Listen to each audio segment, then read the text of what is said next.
Baby, baby.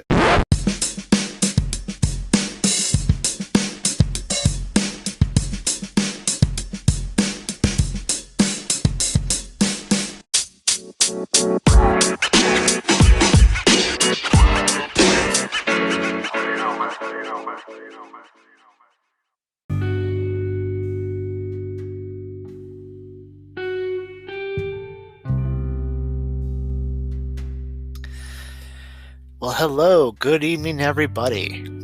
It is September 30th, 2020. It is your boy, NotoriousSA, aka Steve Anderson, aka 90% is good enough. So,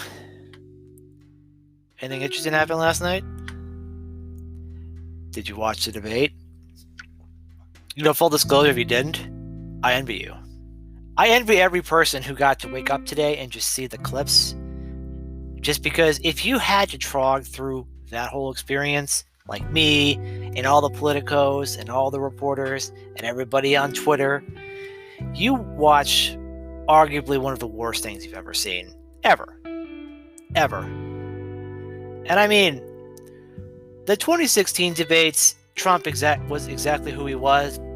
But in the context of him running, it was this celebrity, asshole, businessman who talked over people, he belittled you, he said ignorant stuff, and it was a spectacle. It was entertaining to watch, although troubling if you were in the Republican establishment. Fast forward to 2020, Trump hasn't changed. Trump is exactly who he says he is. He's loud, arrogant, he interrupts, false claims, cheap shots, break the rules, zero fucks given, doing whatever he wants. And he was the world's biggest asshat. He was the worst. That is the worst debate anybody ever has done, ever in the history of time, ever. And you can fact check me on that all you want. You can put up any debate. None is going to be worse than this one. Like, when you see the media coverage today, it's all going to be about clashes and insults, and Biden told him to shut up, and Biden called him a clown. Which, you know what? He probably couldn't have, I guess. But with the way Trump was acting, that's exactly what he wanted to do. Trump had a deliberate strategy going in, which was to overwhelm Chris Wallace and Joe Biden so much that he's going to say as much as possible, right? So that when the sound clips go out, it's just going to be him talking over the moderators, him not backing down, him trying to stand up to the media, right? When in reality, he just looks like a dick who won't answer the question, right? And, that is obviously the strategy, right? Donald Trump knew exactly what he was doing the whole time. It was a calculated plan. He wasn't being defensive. He wasn't just simply responding to the allegations made against him, which a lot of them are true. He just went on the offensive immediately. This is classic Trump at its finest. He takes the same thing and runs the same play every single time. It's predictable. And frankly, it wasn't successful, right? It was a bad play and it didn't work. Joe Biden didn't have to even try.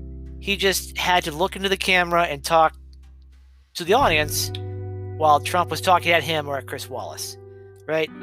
That's the thing, is that there was two different types of ways to get the audience's attention, right? You can make a spectacle of yourself and demand everybody in the audience around you look at you, thus forcing the cameras to be on you. Or you could do what Joe Biden did and break through the noise and go right into the camera and break the fourth wall. Biden saw that opportunity, took it, looked right into the eyes of everybody, and told them what to say. He was on point. He had a couple stumbles and a few questions which do need to be addressed, but overall, they set the bar so low for him that all he had to do was maintain a basic level of competence, which he clearly did, right? And didn't have to do anything because Trump ruined it for himself. Trump look like an idiot, right? And there's going to be people out there defending Trump, saying that he that was the plan because it's never a fair fight. It's 2 against 1, even though it's Chris Wallace from Fox News, who is, one of the best journalists ever, who is again from Fox News, the network that has been one of the kindest to the president, right? One of the fairest, almost absurdly fair to him. And they just couldn't handle it, right? The anti-Trumpers are all out here sharing photos of Chris Wallace rubbing Joe Biden's shoulder, saying he's in the corner. Like, of course, they're blaming the ref, right? Because everyone saw what happened. Everybody is aware that Trump made himself look terrible, right? There's 2 things a debate can do. It can do nothing, or it can make you look worse. And Trump decided to go with the let's look worse strategy, right? Trump is saying, what if I'm the biggest asshole imaginable? And I'm going to get every other single asshole out there, of which there are millions, to be my soldiers, to share my memes, to give me money, and to try to push the Republican Party and the independents and the working class into my corner, because I'm going to try to convince you that I am the only person standing between you and complete destruction. It's a line he's pitched since the beginning, and every year that passes shows that he can't do anything or won't do anything, or everything that's been done, he has no real say or accomplishment in the matter. He was an asshole last night. He ruined it for himself, and everybody out there who is stretching as hard as possible to make it look good for him when confronted with video clips and just the general amount of evidence and the immediate polling that comes in, it's bad, right? He's running the 2016 playbook in 2020, and we are way past that time now. Things are different, man. They don't just air you unedited for hours at a time anymore. Every social media site has been fact-checking everything left and right and promoting miscorrections in real time to what you're saying. The activist party of the Democrats are awake. And every time he talks, this man gives them more and more ammunition. They're fired up beyond belief, right? There's been 2 times in recent memory when the Democratic Party has been this active. It was when 2008, when they were angry at the Bush administration, but super optimistic about Obama in the future. And now, where they're not optimistic about the future, but they are super fucking pissed about the Trump administration, right? Trump derangement syndrome is real, because this man's election has driven people to what I see is, beyond a reasonable level of hatred. Not to say the president isn't a bad person, which he is, and he intentionally makes things worse because that's his brand and that's his strategy the entire time. But if you're just a civil-minded person, you're already turned off by this, right? Trump has decided that 30% of the country is all he needs. And you know what? If he was just another racist celebrity star on TV, maybe that would work for him. Maybe that would help him with his millions of dollars in debt and struggling businesses. And perhaps this is all just karma for him wanting to run for office as a giant publicity stunt, and then winning, and then realizing that now he had actual power and didn't know what to do with it except cause trouble everywhere he went. This is the alternate timeline where someone rolled 3 instead of a 4, and we got President Trump. And you know what? I'm not one to do hypotheticals, right? I can't predict what would have happened in the Hillary Clinton administration. And, I don't see what good it does to do now, right? Because what we've seen is the fact that with Trump being president and America being where it is in 2020, it was almost like this is exactly what should have happened, and we should have known the entire time. And what I do want to point out here is that just a quick side note on where this ends, because I don't want to spend too much time on the debate, because you're going to hear about it a lot in the news is that when you're watching these two people talk, these are two adults, one of whom will be in charge of the world's largest economy, a $5 trillion government, the world's largest military, and the weight of the world on their shoulders, right? Let's not forget that the President of the United States, as disconnected as most of us are from this office, is the most important political office in the world. And the choice America makes matters. I just want to say, if you're a Biden supporter, right, know the weaknesses, understand why people support Trump, and do what you can to convert those who are on the fence. If you're a Trump supporter, you know, I don't hate you. I get it. It's countercultural at this point. I get it. For a lot of you who are basically either in the I like Trump the way he is, I'm sorry, but I can't sign off on that. If you're a fan of his personality, then there's other stuff going on there, and that can't be addressed. But if you're a fan of him because you get enough of what you want out of him, and you just really are opposed to the left, you see beyond Joe Biden. Because I know lots of you are saying that Joe Biden is a Trojan horse, but let's be honest, right? If you've talked to anybody who is the far left, and I'm talking the Marxist, the communist, even your super progressive liberals who believe in the LGBTQI2A/TTXYZ spectrum, however far you want to go with it, right? They're not happy, right? The popular meme now is fine Biden, but this is bullshit 2020. That is the actual feeling of the nominee of the Democratic Party, right? They're not in it for him as a person. They're in it for him because he's not Trump, right?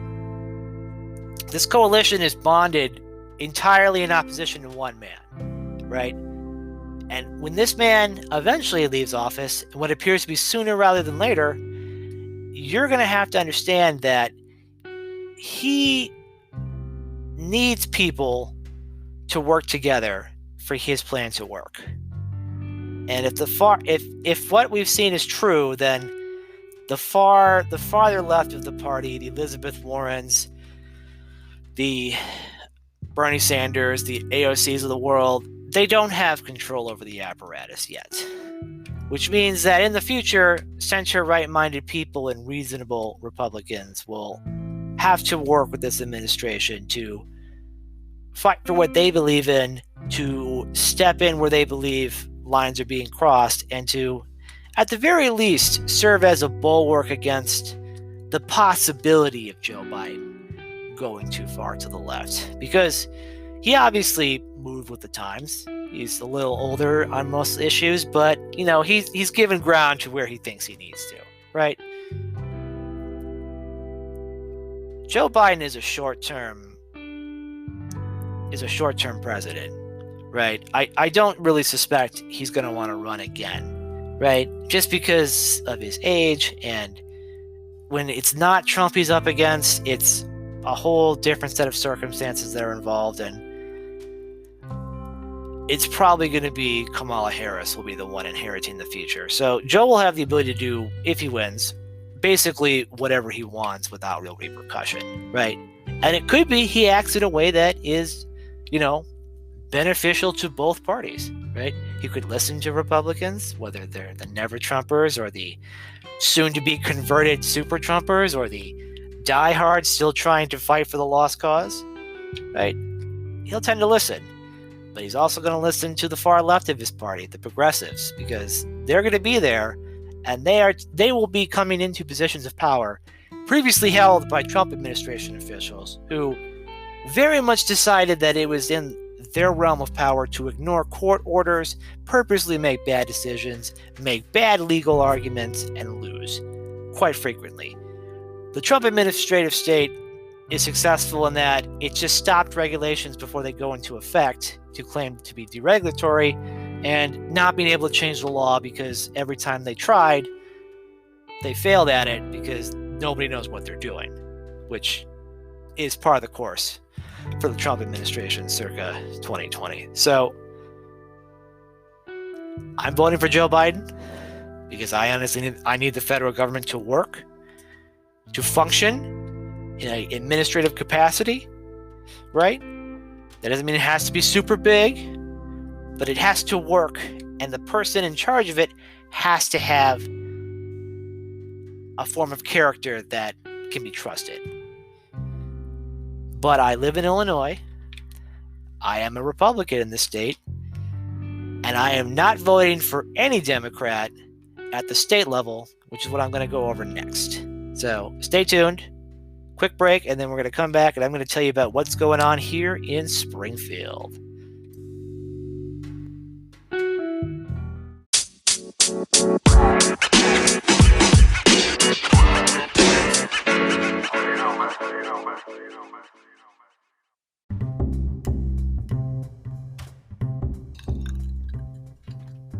All right, part 2.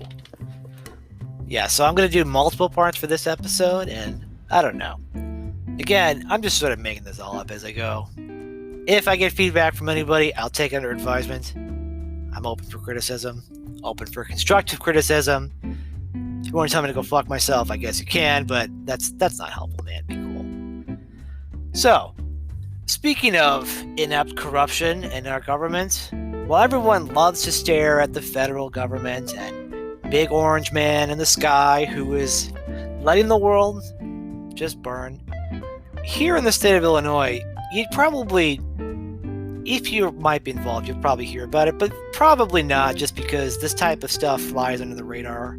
And that's part of what makes it so insidious and so cancerous, is that the lack of attention it gets really means that when there's corrosive parts of government, it can stay there for a long time. It latches itself into the system.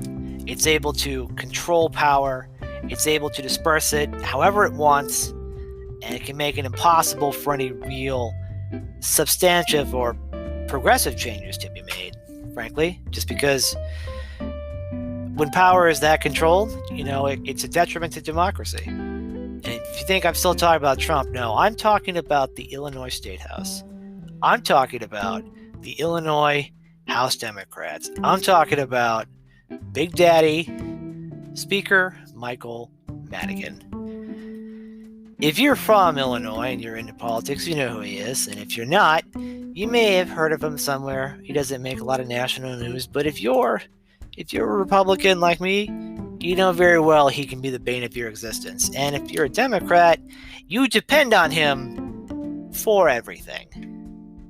Every Democrat in the state who at least is in the Illinois House and the party apparatus itself, this man is intricately involved in all of it.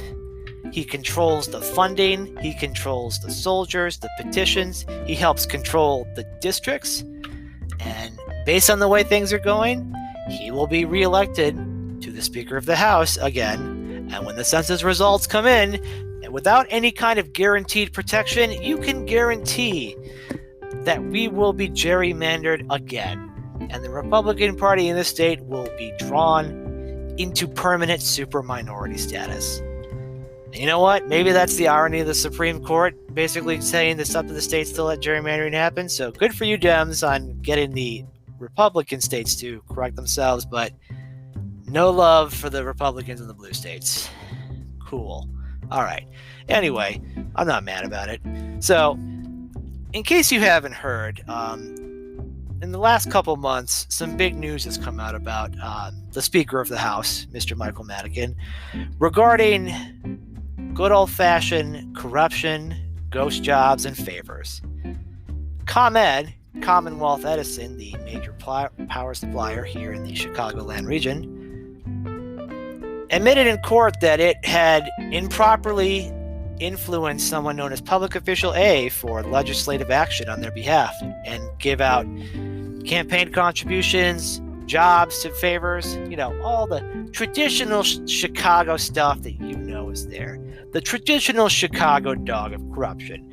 We're talking money, we're talking power, we're talking influence, and we're talking backroom deals. And it's a public utility that we all have to pay in order to have power, so there's no way we can go anywhere else. And it happens over the last 8 years, folks.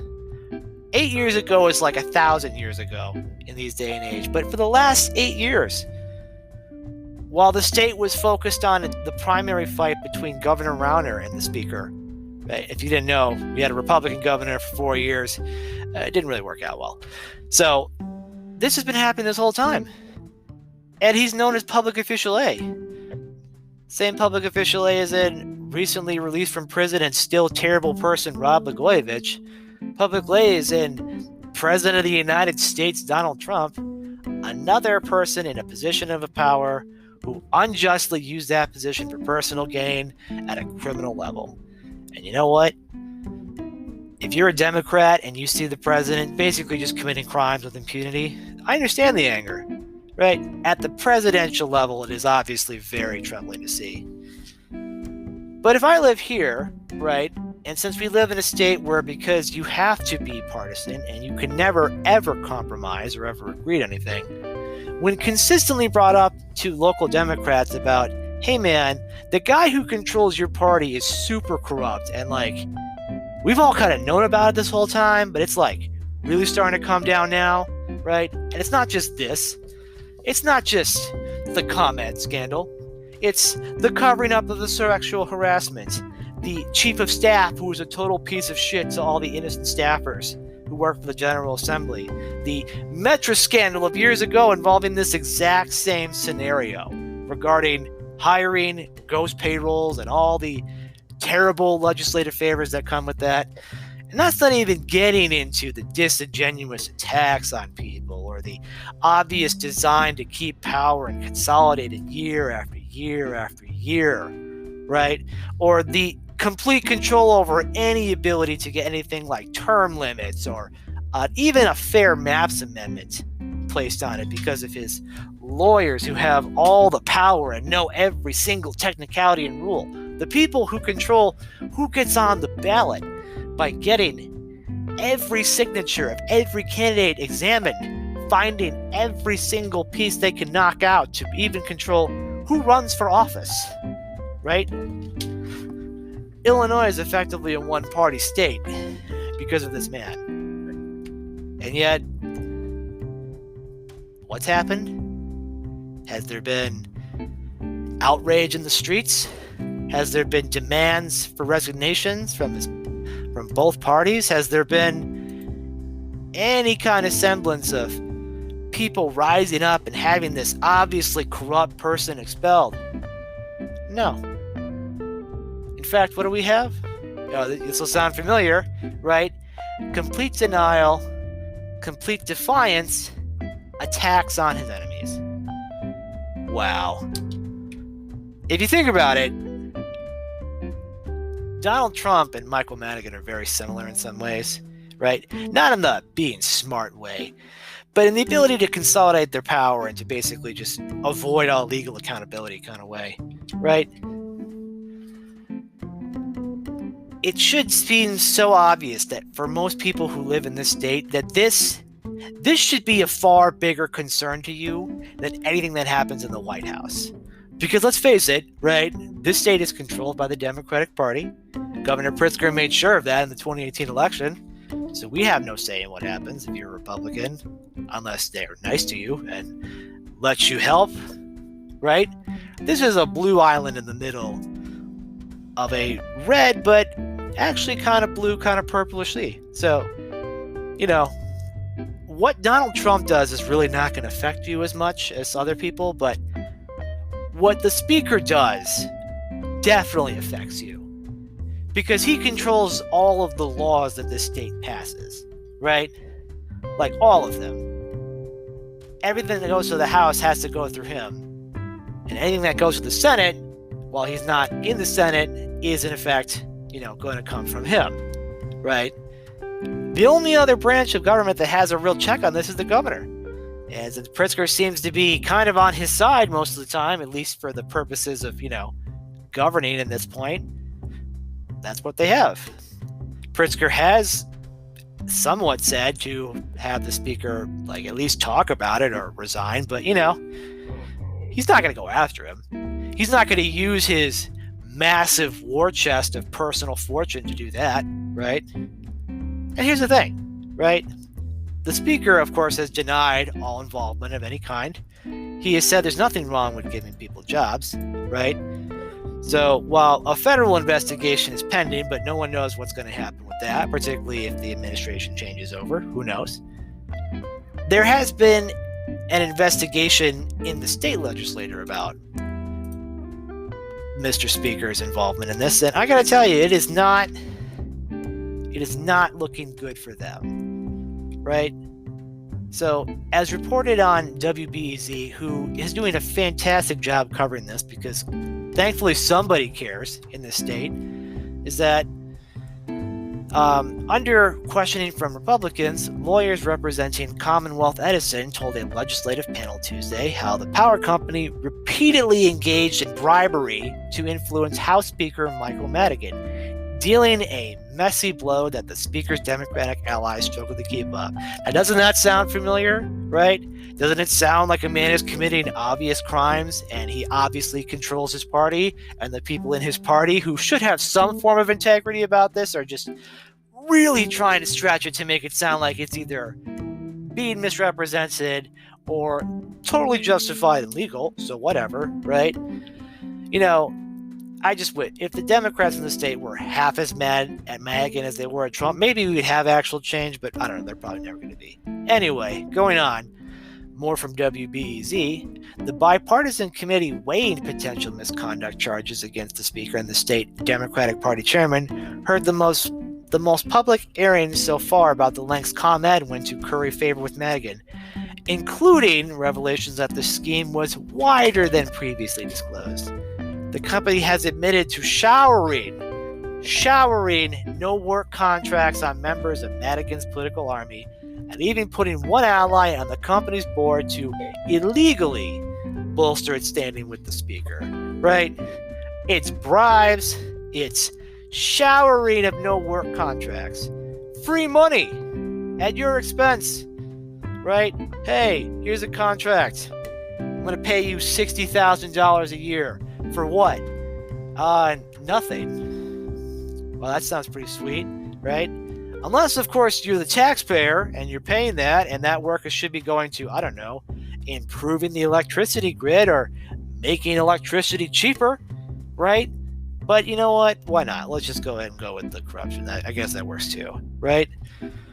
The evidence supporting this charge is overwhelming. It's strong. It's direct. House Minority Leader Jim Durkin, Republican of Western Springs, said in an opening statement to the committee, Speaker Madigan abused his office. Speaker Madigan abused the public trust. And of course, he wasn't there. He's refused to testify. He's called it a stunt. Witch hunt. Stunt. And has not been charged. Still, the questioning went into the evening as Republicans put ComEd's lawyers and the Speaker himself on the spot in dissection of a $200 million settlement. Oh yeah, I forgot to mention that if I didn't earlier. ComEd agreed to pay $200 million in criminal penalties. $200 million. And I know, what are numbers, right? What are all these big numbers that you'll never see ever, right? Trillions of dollars are spent, hundreds of billions of dollars move around the federal government every day. Even at the state level, the state spends several $1 billion on things. But still, ComEd, the company that you pay monthly for electricity, and if you don't, they can turn off your power, right? Has to pay $200 million in a criminal fine. How is that not a bigger story? How is this not on every front page newspaper in the entire state every day, right? Where is the outrage? Where is the bipartisan condemnation that says, hey man, corruption is bad, right? I'm a Republican and I'll say Trump's corruption is bad. If you're a Democrat and you say Madigan's corruption is bad, Some will. They're not the people who actually can make a difference, though. People who vote Democrat in the state may talk about it, but anybody who's in the apparatus, who works in it, won't talk about it. They'll pay lip service to it. They know damn well what'll happen if they speak out. They know exactly what will happen. Because odds are, unfortunately, unless the feds take some action, nothing will come from Springfield. Now, I bring this up not because, we're just at this point where, what's going to happen? The speakers just refuse to, cooperate. The feds are investigating. Who knows what's going to happen? He's got a lot of buffers in place. I don't know what's going to happen. The bigger issue here is what happens to people who are defending the speaker, right? The speaker can do what he wants to his attorneys and his spokesmen and his legislative aides. What about the other Democrats in the state, right? They may not even have to say anything like resign, leave, you've been here super long and it's been a problem and it's always been a question for us, and you definitely have been the money guy for a while, but they have Pritzker now, so maybe they don't need it, right? Pritzker could spend as much as he wants, and he could buy the Democratic Party the same way Rauner bought the Republican Party, but maybe they don't want that. Maybe he's just too invested in the system. Either way, right? Speaker Madigan controls the House members, right? So the future stars of this party are future likely congressional representatives, possible senators, maybe president one day somewhere. You never know, right? People are going to come up through the system and they're going to have to look back and say, what did you do when one of the most corrupt politicians in the country was accused of terrible crimes and he was told to resign? Would you stand up for him? Would you stand up for him if it was in your own self-interest? Because here's a fun fact that happened. Also from WBEZ. State Rep. Emmanuel Chris Welch of Hillside is the chairman of the bipartisan panel, which is scheduled to meet for the second time on Tuesday to begin hearing testimony. Welch's relationship to Madigan has come under heavy scrutiny since he was named on September 12th to be the Special Investigative Committee looking into the federal corruption scandal. The Illinois Republicans have accused Welch of inhibiting the probe to protect Madigan, who also chairs the state Democratic Party. No shock there, right? House Republicans initiated the special panel after the Commonwealth Edison admissions in federal court in July regarding the aforementioned bribes, right? The company engaged in an 8-year scheme to win support to hear a lucrative state legislation. By the way, guys, you probably don't remember this because it happened a long time ago, but ComEd has lobbied to raise prices to do quote-unquote infrastructure investments and investments in the grid line, quote-unquote, resulting in billions of dollars in extra money, right? From you, the ratepayer, the taxpayer, from you who live in this area and need power to survive. They improperly influenced them and got millions of dollars for it. And some of that millions of dollars went to, you guessed it, no work contracts, right? Improper placements of people on corporate boards and in jobs, right? The type of thing that you hear about far too often and really just undermines public confidence in the power company and our public officials. But what would happen? Let's dig in and see if the Democratic representative here will actually do something about it. So, according to these hearings, the House GOP leader of Western Springs, Jim Durkin again, alleged the speaker engaged in conduct which is unbecoming to a legislator, which constitutes a breach of public trust. Now, just to be clear, if I haven't said this earlier, Madigan has not been charged in the ongoing federal investigation and has denied wrongdoing. But last Friday, Madigan sent a letter to the House committee members informing them that he would not testify at the legislative hearing, saying, "I provided all the answers I can give." And of course, he contended that he considers my duty to make, that's right, job recommendations, and helping people find jobs is not a crime. That's right. I'm not a bad guy. I just help people find jobs. What a bad guy I am. I just help people find jobs, right? With no connection to me at all, or political power, or my party, or anything like that. No, I like giving people jobs. People need jobs. What would I get out of it?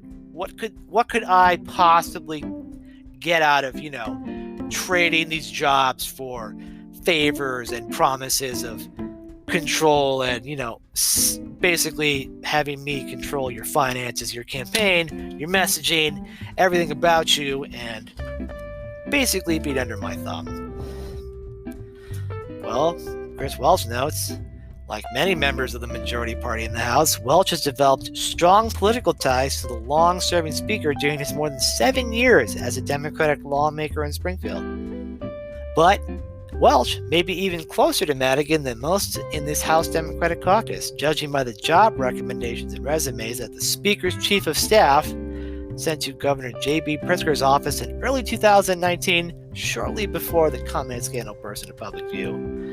These correspondences, which WBZ obtained in the spring, show Madigan's office suggested the 2 first-term governor hire 5 people Welch had recommended, including Welch's wife. Cool. Madigan's top aide also forwarded the resume of Welch's mother to 2 high-ranking staffers in Pritzker's office. Records show Madigan recommended more people with connections to Welch than anybody else during the months after Pritzker was sworn in, when the rookie governor was looking to fill many job openings in the administration. Just wow. So, I don't know if that sounds to you like at the very least an appearance of conflict of interest, but I don't know. Maybe I'm just throwing that out there here. To be fair, as it says here, only one of the 6 people with ties to Welch got what they wanted from the governor, even though 35 of the nearly 80 job seekers who appeared on Madigan's clout list ultimately would land on state government payroll or board. So you see, there you go. It is the revolving door of politics to government based on control. They get government jobs, they get paid, they can personally contribute to Democratic campaigns. The whole process just creates the whole cycle of one, raising money. They get a new race, they take a new district, it needs more money, needs more attention, means more Democratic control over the states. Shocking. Now, here's where it gets great. Next section is called Human Shield for his mentor. Might be a little trouble in there, but anyway, let's dig in. The House panel conducting its own probe into the comment scandal includes Welch, 2 other Democrats, and 3 Republicans. So far, the sides have primarily feuded how to conduct the inquiry, which sharply different imitations of guidance they got from U.S. Attorney John Lausch, the federal prosecutor whose office is leading the charge.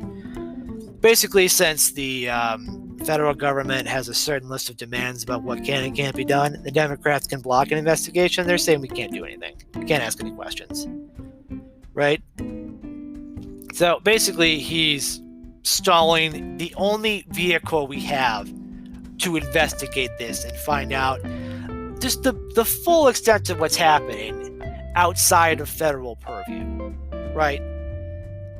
And if the federal government has their case and they have to keep it secret for as long as it takes, then by all means do that, because that might be the only way this gets resolved. Because at the state level, even when it's completely obvious, you're seeing his party step up to deny the allegations, call it a political stunt and a witch hunt and a waste of the taxpayers' money, and a minority is essentially helpless to stop it from happening. It can only just throw its arms up in frustration. Does that not sound familiar? That was impeachment from January of this year, which was 10 years ago, if I'm correct, based on my current standards, right? Like, we've already been through that. as a country. We all watch that unfortunate charade happen, right? And the same thing is happening here in Illinois, in a state where Trump has no chance of winning ever, and Trump has been nothing but a curse on this party and everything that it stood for, right? He's done nothing for the state of Illinois, and it's just been bad news bears all around for us, which basically means that the only party interested in trying to stop this obvious corruption is being decimated left and right, right? And what help do we get from them? Nothing, right? And the Trump sycophants don't care. They're completely in denial. They think that the president will come here if they cheer loud and hard enough, as if coming to a place that hates him and provides no purpose for him will actually help him right now. He's only talking about Chicago, and he's talking about it because he's talking about crime, which is real and happening.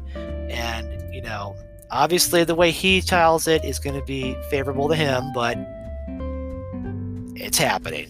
Mayor Lightfoot. It is happening, and you just can't let it happen. So that was a rant. Wow, I'm sorry. It just makes me so mad because everyone should be upset about this. Every person in the state who pays taxes and is voting on the graduated income tax. Oh, yeah, this is the last thing I'm going to do real quick, just because I'm bringing it up here.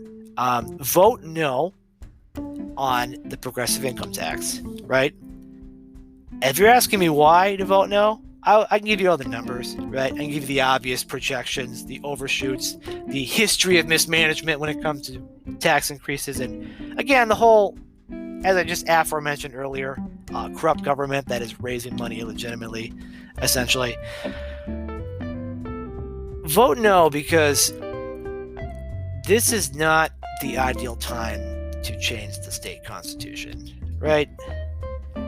What we're essentially saying is that we're going to give control over the tax structure, right, to whatever the Speaker of the House, who is under investigation by the feds, the power to set the tax rates. And yes, they say we're all going to save money. 97% of us. Do the math. Check your calculator yourself. Odds are you're going to get $40 back, which good luck with that. But it's not just about the numbers. It's about the principle of the fact that there is an obviously corrosive force controlling our state government, and they're just letting it happen. And they scream and they holler and they demand that the President of the United States face the barest accountability, right? And yes, I agree with you 1,000%. He needs to be held accountable. And he's the president, he should. And the fact that my party doesn't is just super distressing and bad for the long term. People still ask, why am I Republican? Because I live here in this state. And in this state, the only way to fight the machine is to be in the minority party, which is the Republican Party. And there are people out here I know who work hard.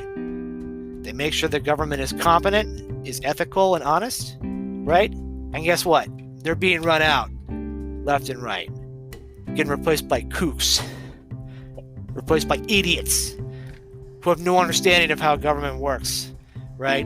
Whose districts rely on money from the state to survive while criticizing state funding, and just are purposely being drawn that way to, again, give more power to the speaker. So it's all a cycle, times a flat circle. You've heard the story. So another quick break, and then we're going to come back and talk about something not political. Well, it actually is political, but not about a particular politician, but just about ideas in general. So stay tuned.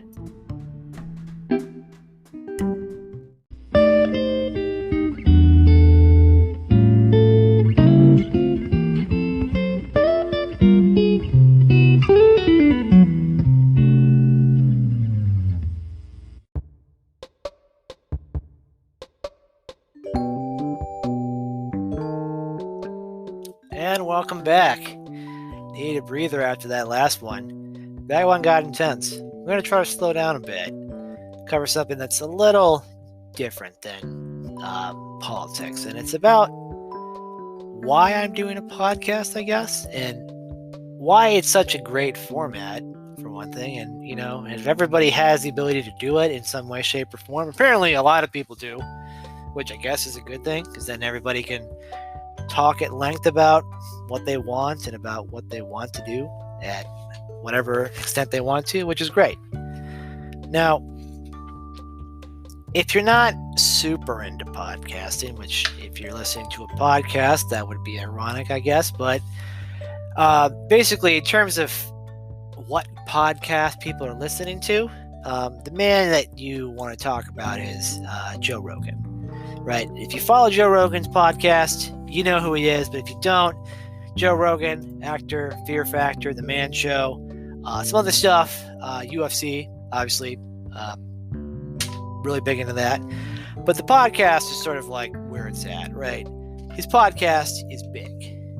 He's got a lot of stuff going on this podcast, a lot of guests. If you haven't watched it, they're usually like 2 to 3 hour conversations with a guest, which is just kind of usually a free-flowing conversation that breaks up over time. They talk about different things. They like watch videos and stuff. And, he interviews all sorts of guests. But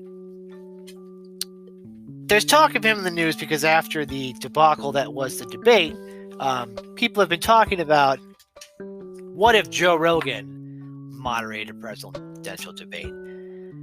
And for a lot of people, this seems like a great idea because for those of us who have been watching debates, which I know not everybody does, but I've watched all of them since 2004, is that I think we all agree it's important that if we are electing somebody to run the executive branch of the federal government, that we should be able to ask them questions to each other and to ourselves, really. We should be able to ask questions in different formats and different ways to understand why they are running, what they stand for, and how will they respond to criticism or critiques, right? The very basic concept of if there's two people going for one job, and this job is obviously to lead the federal government, the executive branch, that you're going to want to ask a few questions, right? It's a job interview for the most powerful job in the world, right? And if last night's debate is anything like how it always is that these old formats are just they're not good, right? It's all very pre-staged, and it's like if WWE was more boring and less interesting, right? They come in with pre-approved talking points. There's some questions from the moderator, who's usually some journalist on the center left or center right, right? They're usually pretty decent questions, I guess, but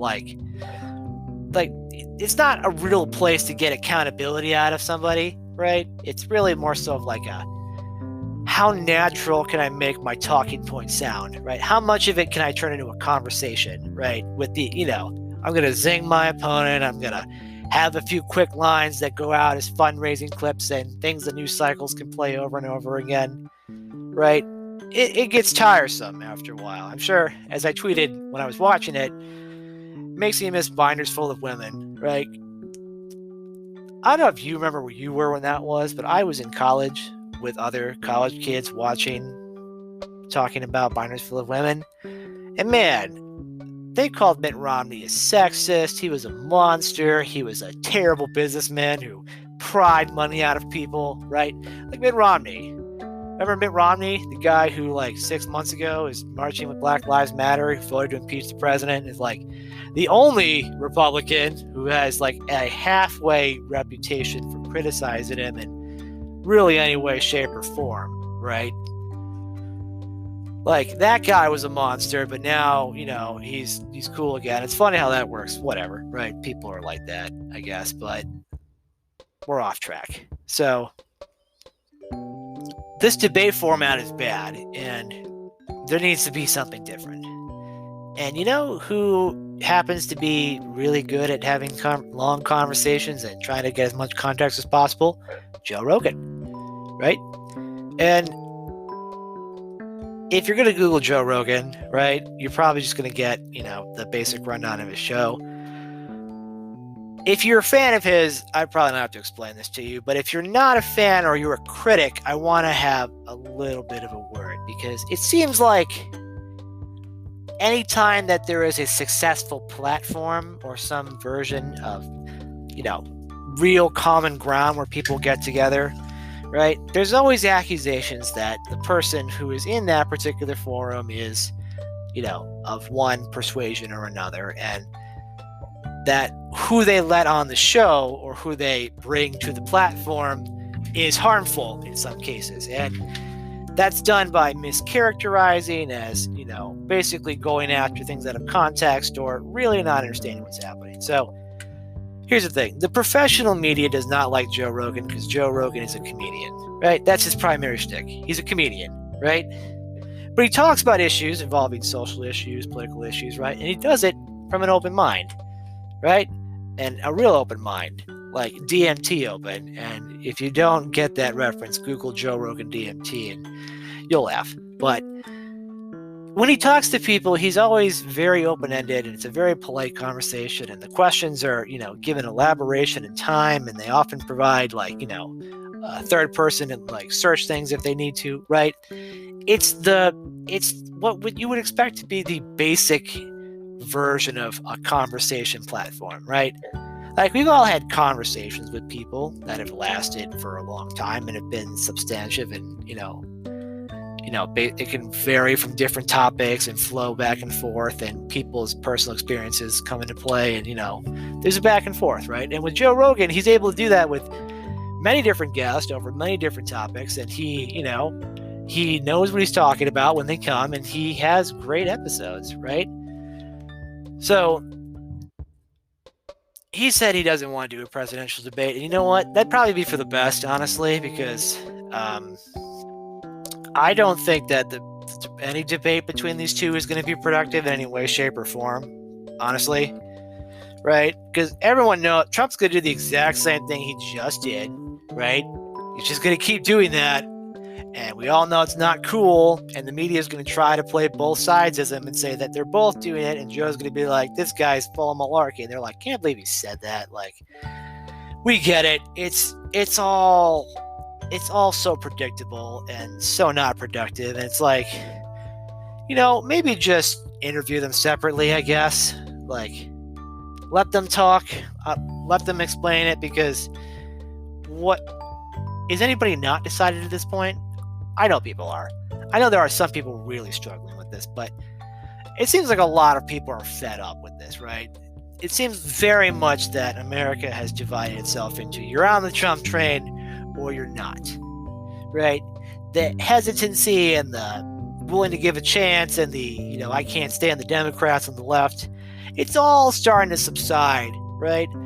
All of these, soft Republicans and conservatives who are relatively principled and independents who came out for the first time, or they voted for him because they thought he was going to, help them in some way, shape, or form and just not hurt everybody, right? It's all starting to peel away, and his coalition is not growing. It's entirely inflated in support based on the fact that he has the White House and the Senate Republicans are in control of the Senate, obviously, right? He's exerting more power than his percentage of supporters really, I guess, can legitimately say they have.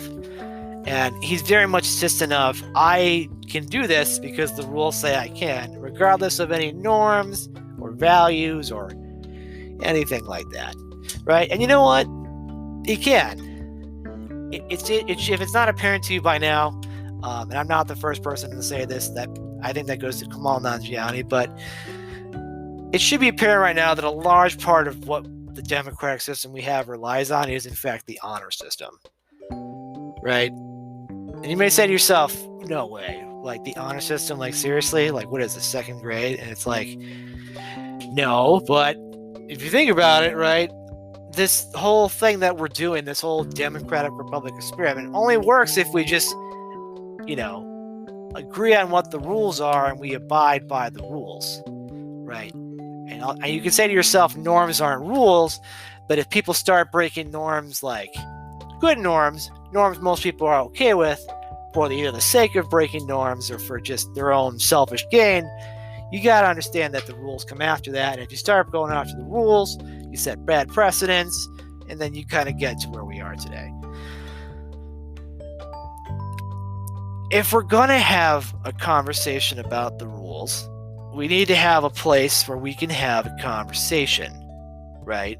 And Joe Rogan and his podcast is able to do this by not forcing such strictness and, artificial constraints on time, and it's all about sound bites, and it's not really about understanding the other person and where they're coming from. But Joe Rogan's podcast can do that for people. And frankly, if you were to compare watching a Joe Rogan podcast to, say, The View, the hot political show in the morning that, of course, I watch every day, can't miss it, ladies, you would see that when they talk about someone like Joe Rogan, Meghan McCain defends him, but like Sonny Hostin is out there basically just slandering him, calling him racist or homophobic or transphobic or any of these things that he's not, simply based on conversations he's had with people, right?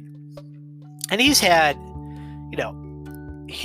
people come on the platform that later on maybe not have been the greatest, but like Milo Yiannopoulos, Alex Jones.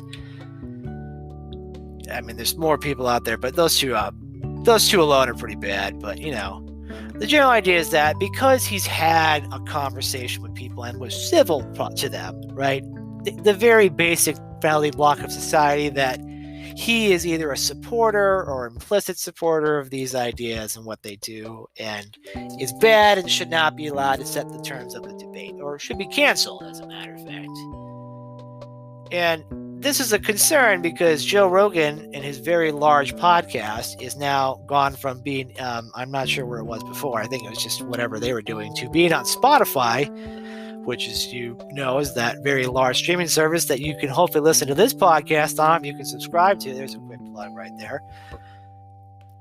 Anyway, so he's getting paid a lot of money, like $100 million for it. And there have been numerous leaks of documents saying that Spotify, which is a tech company that obviously is of a pretty progressive nature, is not a fan of this because of who Joe Rogan is and the jokes he's made and the guests he's interviewed, and are pushing to have control over what he says on his show and who he talks to, right? Which, from what we understand, according to Joe Rogan himself, is that he has control over his own show, and Spotify's not going to exercise any editorial decisions, which I suppose is in Spotify's interest to do so business-wise, because if the audience knew that they were doing that, they wouldn't listen to it on Spotify. And I think Joe is enough of a force to be reckoned with if that were to happen. But it does lead to a bigger question of, people like to talk about cancel culture, and some people will say that cancel culture doesn't exist, and they'll just say it's quote unquote facing accountability or accountability for your actions. And in a day and age when everyone's got a camera and the video is always on, and everybody's bad day can be interviewed for the rest of time, right? Some people do need to be held accountable for their actions, right?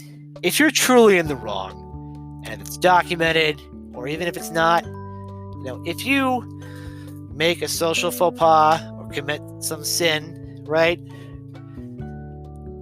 The idea is that you need to have redemption, right? You need to have the ability to explain where you're coming from, why you said what you said, or why you did what you did, right?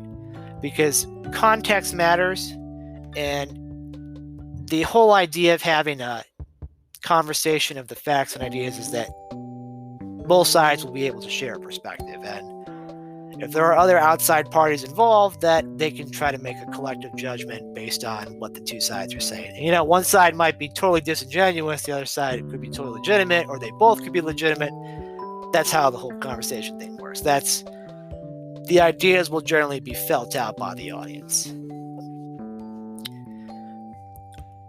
People are being held accountable for things that, if they did say them, are taken entirely out of context, or are being unfairly dramatized, or having guilt by association, or things that are not crimes.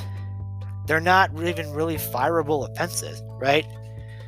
Like, if you, for example, are outside at a dinner with your spouse or your girlfriend or boyfriend or friend or family or whoever, right? And we'll just say a bunch of people, we'll say, I don't know, like 100 of them show up wearing masks and chanting and demanding people put their fist up in the air, and you don't, right? Not because you may disagree with what they're saying, which is probably something that you agree with, like, I don't know, maybe Black Lives Matter, right?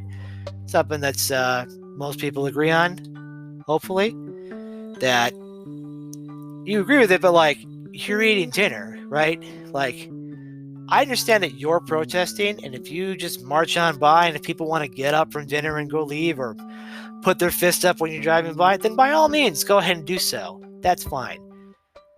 But that's not what this situation is, right? This is a mob has come up to me and is demanding to do something that I don't want to do. And if I don't do it, right, what's going to happen is that this mob of people will stick cameras in my face, film me, and will say, look at this racist who's at us dinner because they won't put their fist up, right?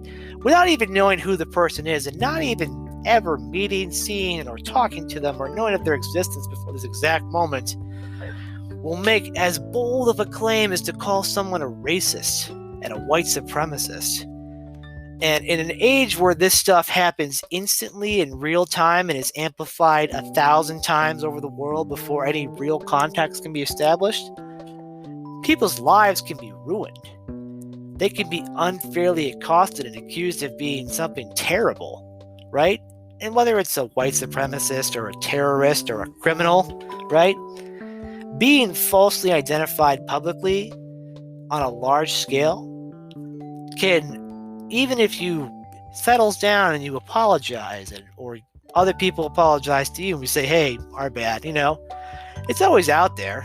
People are going to search. If your name ever comes up, they're going to find that out, right? And they're going to have some preconceived bias built into the neuron somewhere that says this guy was accused of something once, no matter how bullshit or inconsiderate or out of context it was.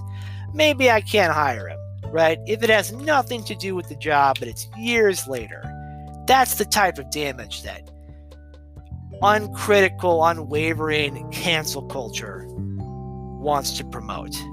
It believes that what it's doing is taking views that are abhorrent and outdated and toxic and trying to bury those ideas by burying anybody who they believe is espousing said ideas.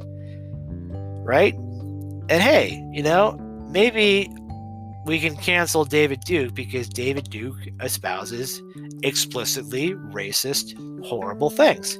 You know what? No one has to hire David Duke for anything, ever. No one has to buy his stuff. No one ever has to listen to him. And you know what? I hope all the bad things happen to him, I guess. Or that he wakes up one day and realizes he's wrong and, redeems himself. But that's probably not going to happen. He's probably going to be racist till he dies, which is unfortunate because racism is bad, everybody. I just want that to be clear. If it hasn't been established, racism is bad. No one is supporting racism, right?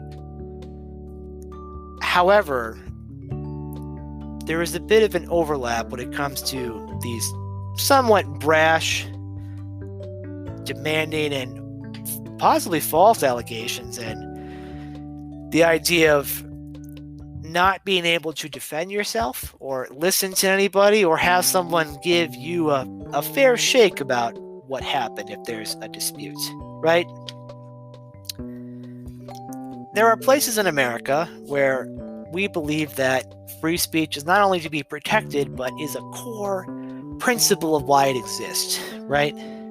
The American college campus, the public square, right? Places that we as taxpayers pay for and are protected under the First Amendment right for us to assemble, to demonstrate our views, and to discuss what matters to us, right? And as long as we don't break the rules, which is, espousing violence, showing pornography, stuff like that, well, the free speech laws can get, depending on where you live. Either way, First Amendment's great, right? You're allowed to say what you want, right? the problem is we're living in a world where places where ideas are supposed to be generated and discussed are being cut off from that idea and are being instead told that any kind of real dissenting opinion or any kind of estrangement from what we consider to be true is bad, right?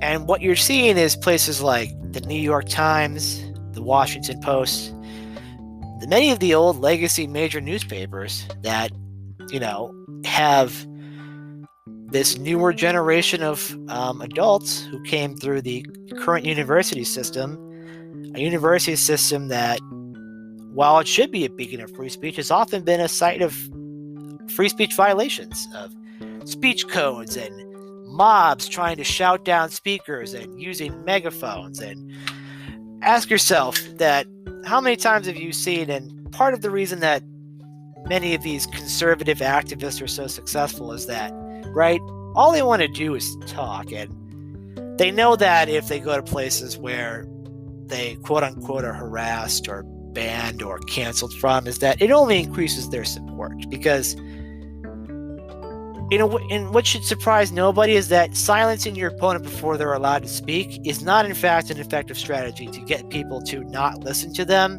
In fact, it makes them want to listen more, because people have a need for information, and people want to process information, and they want to learn, and they can use their own judgment in terms of what that person is saying, right? And if there are people saying that you can't see it because it's bad, and we refuse to have anybody ever be able to hear it, that's going to spark backlash from people who are going to want to see it, or people who are going to want to hear it in spite of other people telling them not to do it. And then, if the government gets involved, if the state decides that we don't want to hear things from you, that's a major issue, because the state has the ability to use lethal force, right? If the state can declare speech violence and they can use lethal force to stop violence, they can use lethal force against you for your speech, which is terrifying, which should shake you to your very foundation. You're going to say, Steve, you're being hyperbolic. It's not going to be like that, right? There's not going to be legal consequences for it. And yes, thankfully, in America, and even in our Supreme Court, and here's the part that a lot of, if you're probably a liberal and you're listening to this, love you guys, but I'm going to probably say something that you're not a fan of here, is that the Trump administration's court system, I believe, is a huge win for free speech in this country, because it does seem like that these judges will very much believe in the First Amendment, right? And you could say things like, what are you talking about? They're all Trump appointees. They don't care about that thing, right? Freedom of speech is such a core element that the court has ruled universally on the subject numerous times, and most federal courts err on the side of free speech, right? Because its value is so important, right? Part of the reason that America is the place that it is that we believe that you're allowed to say what you want to say without interference from the state, without the agency that has the ability to take your life and your property and your liberty from you. Now, you're not immune to the consequences of your actions. You are down to the public court of opinion, and your employer can do as they wish as a result of what you say, right? And if you say something that most people do not like or agree with, or is horribly offensive, then yes, that's what you get. That's the price of your freedom. You can say what you want, but you can get fired, right? You can lose friends. You can have the public give you nasty stares every time you go out in public. That's the risk that you take by saying something, right? But there's also a part of us that says that when we see someone unfairly being attacked, unfairly being silenced, that we respond with the want to protect speech, right? There are places, and you can say that the conservatives have a quote-unquote cancel culture of their own, but it's not the same, because in many places, and this is what if you talk to Trump supporters, this is what a lot of them will tell you, is that it's not necessarily Joe Biden they're afraid of. It's what's coming up after Joe Biden. It's people who've enforced speech codes that are illegal and face legal repercussions among students, right? It's people who want people to never be able to find employment or recover from anything they've ever said, or be able to take their words out of context and attack them without the ability to defend themselves, right? Based on what they perceive to be a bad idea, right? It's the type of dystopian nightmare that we thought we could avoid in an era where everyone has a smartphone and a camera, right? Because at the end of the day, a large part of our platform is Facebook or Twitter or Instagram or whatever other website you want to use, which is all kind of consolidating to the private market. So if they decide to cancel you, what are you going to do about it? You can still walk in a college campus and speak, can't you? But what if you can't? What if you walk onto a college campus and let's just say you've taken all the proper procedures, you've been invited, whatever steps. What if security walks up to you and says, no, if you walk across this property line, you will be arrested, right? Because our speech codes say that what you're doing is violence. And if you're doing violence, we can detain you. We can arrest you. We can take away your freedom temporarily, unfairly, right? Because you want to come here and speak and give your ideas and your platform. That, my friends, is where freedom dies. Because you can say whatever you want in America, and it's essentially made us who we are. Because ideas will go out and people will say, that's dumb, that's stupid, that's ignorant. And you know what? Over time, information changes, circumstances changes, and then maybe the idea all of a sudden has more merit, right? Think about America at the start and how America viewed slavery, as enshrined in the Constitution of the United States as the great detriment to where we are now, where most sensible people, and I would say a large majority of the public, does not believe in the idea of slavery as a concept, right? As it is a war crime. It is a violation of human sanctity. It is universally bad. It still happens, mind you. But no government and no people should be able to sanction it without repercussions. And before it happened, abolitionists would speak out on this and they would be silenced. They were legally silenced in Congress. They were killed by mobs. They were beaten and chased in order to keep repression. Because when you try to silence speech, if speech speaks out against what is bad, if it can be silenced, people may never know what is bad. And people have a right to know information about when things are bad and how things are bad, and if I should be able to look at the world in a different way. And as small as it is, Joe Rogan's podcast is one way to contribute to the flow of information and for people to understand how important it is to be open-minded and to listen to one another. Because in these really divisive times, we should be able to listen to one another and have a decent conversation. So, I'm running out of time on this one, guys. So hopefully you enjoyed this. I'll see if I'm going to do another one soon. Follow me. There's a Facebook page. I have a Twitter at Sutibu Anderson, or if you're on Facebook, you can follow me at the NotoriousSA podcast show, the NotoriousSA podcast again. So see where this goes from here. This is so much easier than writing. Writing takes so long, and by the time you put it up, it's already irrelevant.